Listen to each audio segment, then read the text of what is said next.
Comment devenir entrepreneur? C'est la question que se posent pas mal de personnes en reconversion et c'est le sujet de cette première série de vidéos où j'ai l'honneur de recevoir Édouard Leminor.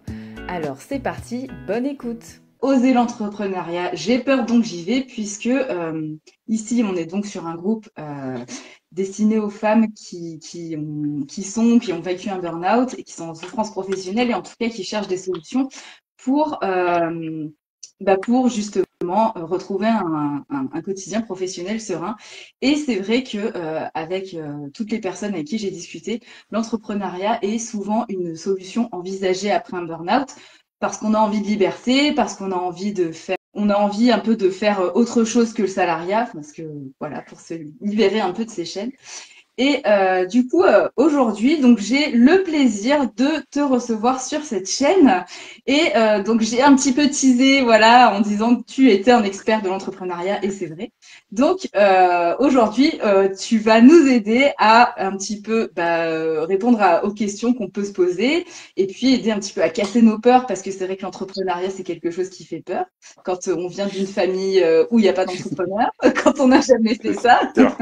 Tu peux Je confirmer? confirme, effectivement, quand c'est nouveau, enfin c'est un univers qui est totalement nouveau. L'entrepreneuriat, c'est aujourd'hui on se lance un petit peu au début sans filet, c'est-à-dire que quand on est entrepreneur, on gagne pas forcément tout de suite sa vie. Donc derrière, à la différence que quand vous êtes salarié, ben, vous avez une entreprise qui vous paye puisqu'il y a un contrat qui est établi. Et donc ça, c'est vraiment la grosse différence. Et donc se lancer un petit peu dans cet inconnu, généralement, va générer des peurs. Et l'idée, on va essayer aujourd'hui, en tout cas, on va faire le maximum pour pouvoir lever un petit peu, je dirais, toutes les peurs que les personnes peuvent rencontrer autour de l'entrepreneuriat et également comment franchir le pas. J'ai été salarié pendant 12 ans et ça fait à peu près, on va dire, bientôt 10 ans que j'entreprends. J'ai d'abord, avant d'être dans le business actuel dans lequel je suis, j'ai d'abord eu un premier business où j'étais courtier en assurance pour les indépendants. Et à la suite de cette activité, de cette expérience entrepreneuriale qui a duré à peu près 4 ans, je suis revenu salarié, mais tout en gardant ma casquette d'entrepreneur où justement, au lieu de faire du consulting ou de l'accompagnement sur toute la partie protection sociale du dirigeant, j'ai continué un petit peu là-dessus, mais c'était vraiment pas ma volonté. C'était plutôt les gens qui venaient vers moi, donc du coup, je répondais à ces demandes-là. Donc du coup, j'ai gardé mon statut d'entrepreneur en micro-entreprise.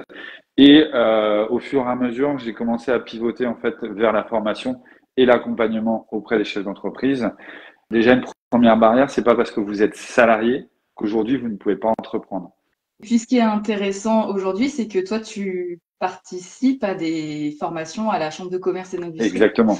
J'ai travaillé déjà pour la Chambre des métiers de l'artisanat. C'est un petit peu eux qui m'ont donné en fait le pied à l'étrier et surtout donné les bonnes bases pour bien partir en fait du bon pied sur l'entrepreneuriat. Super. Justement, en parlant de base, une des premières questions que je voudrais aborder avec toi, on m'a demandé par où commencer justement et est-ce qu'il y a un âge limite pour se lancer dans l'entrepreneuriat? Donc j'ai envie de dire qu'il n'y a pas d'âge en fait. Il n'y a vraiment pas d'âge. Il n'y a pas de bon ou de mauvais moment. Le moment, je dirais, c'est quand vous le sentez. Il y a possibilité d'entreprendre sans prendre de risques, en fait. Je dirais, c'est un peu l'entrepreneuriat, c'est du sport, hein, c'est comme un sportif de haut niveau, un athlète. Si aujourd'hui il se prépare pas, s'il s'entraîne pas en fait en amont, s'il prépare pas les choses pour pouvoir être opérationnel en compétition, il y a très fortes chances que les performances ne soient pas au rendez-vous. Et ça, c'est assez valable aussi bien dans l'entrepreneuriat comme dans le sport, c'est vraiment disposable. La première chose, c'est de trouver, je dirais, l'idée, Le moteur. Ouais, le moteur, c'est ça, le moteur. Why. Ouais, pourquoi, ouais, le 5 Why de Simon Sinek, tout à fait, ouais. Exactement. Voilà. C'est un excellent auteur. Commencez par le pourquoi de Simon Sinek. Comment être aligné avec, je dirais, son business et commencer par le why, c'est hyper intéressant. Et je dirais même, une fois qu'on a trouvé son why, c'est de commencer à l'utiliser, en fait, à le multiplier. C'est-à-dire, par exemple, on peut avoir dire 5 fois pourquoi, pour comprendre vraiment la raison pour laquelle je veux entreprendre. j'ai même envie de dire de se reconvertir au sens large, parce que les gens qui ont envie de se reconvertir, c'est des gens qui n'ont pas, enfin moi en tout cas, je prends mon exemple, c'est que je n'avais pas assez creusé pourquoi j'avais envie de faire ça et ce qui me poussait par là. Et forcément, au bout de 10 ans de carrière, dans un même environnement qui ne me convenait pas, forcément, à un moment donné, ça pète. Du coup, est-ce que ça ferait partie des... Ne pas trouver la bonne raison pour entreprendre, est-ce que ça ferait partie des raisons, des principales raisons pour lesquelles les nouveaux entrepreneurs ou les entrepreneurs en général échouent? Toi, tu en verrais d'autres Après, faut faire d'échouer? attention. Des fois, il y a des personnes qui sont un peu perfectionnistes. Donc, c'est un moyen aussi de faire de la procrastination. Il y a un moment, en fait, il faut se donner des deadlines, en fait. J'explore cette idée et j'y vais à fond, en fait, et je regarde, en fait, le potentiel. Est-ce que le potentiel, il est là? Est-ce qu'il est présent? Et s'il est présent, si je le sens qu'il est présent, je vais continuer, en fait, à étudier ce marché pour pouvoir comprendre, en fait, comment il fonctionne et qu'est-ce que je vais pouvoir proposer comme valeur ajoutée pour pouvoir me différencier à la fois du marché et pour pouvoir justement aller attirer des clients.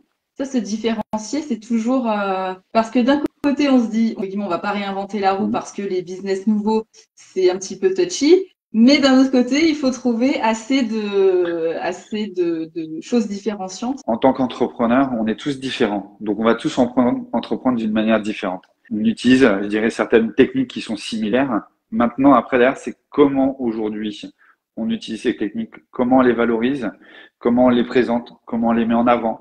Et souvent, cette différenciation se fait aussi par rapport à la personne. Souvent, ce qui se passe, les experts, un petit peu ce qu'on appelle les experts fauchés, c'est-à-dire qu'ils ont une boîte à outils qui est énorme, mais par contre, ils cherchent à vendre l'outil avant de chercher à comprendre en fait à quel besoin ils viennent répondre. Et est-ce que ce besoin, il est suffisamment, je dirais, douloureux, urgent et récurrent? À partir du moment où vous avez trouvé en fait de votre idée en fait un millier de produits ou de services qui est, je dirais, douloureux, urgent et récurrent, il y a des grandes chances que ce marché réponde très rapidement à votre demande, donc il y a une connexion qui se réalise. Est-ce que parce que ça prend plus de temps, ça veut forcément dire que c'est une moins Non. bonne idée? Non, parce que je vais prendre mon exemple.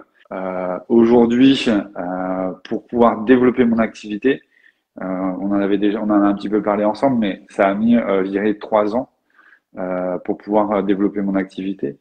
Généralement, pour nous, en fait, en tant que consultant, en tant que, je dirais, accompagnateur, ça peut demander plus de temps aussi. Parce que derrière, on n'est pas forcément les bons conseillers. On est très bon chez les autres, chez les clients, mais on n'est pas bon, en fait, pour nous-mêmes.